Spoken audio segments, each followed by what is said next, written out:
Good morning, I'm Clinton Griffiths. Happening right now, the federal government could max out its $31.4 trillion in borrowing authority.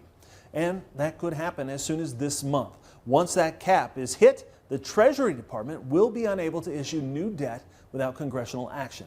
So the government could be at risk of defaulting unless lawmakers and the president agree to lift the limit on the government's ability to borrow. And while that's a priority right now, agriculture is still an important topic for the new Congress. Farm Journal's Tyne Morgan looks into the likelihood we could see a new farm bill yet this year.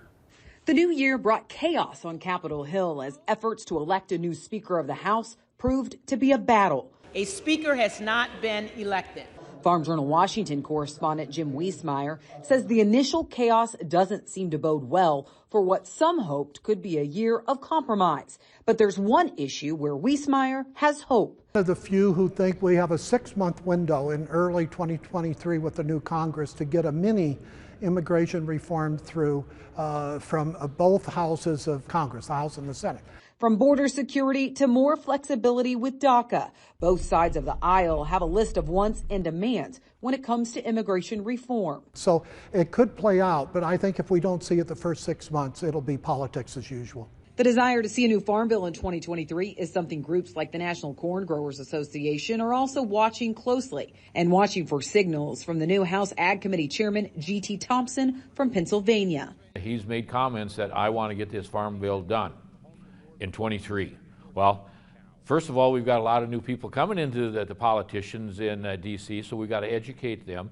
We got to be bipartisan because that's the way this bill is going to work. We have to have both sides working together, and there's going to be education there. So it's going to be a challenge. A challenge that NCGA is accepting, saying the biggest priority piece of the farm bill for corn growers is to leave the crop insurance portion alone. It works. Farmers are using it. It's a good public-private entity. The farmer can use what percentage of he wants to insure his crop. So, you know, it's not that the old days they say, well, we're getting disaster payments from the government. We don't have to worry about that. We're taking our own measures in our hand with crop insurance, and that's the way we like it. The American Soybean Association agrees, also saying that crop insurance is the top priority in the Farm Bill for 2023.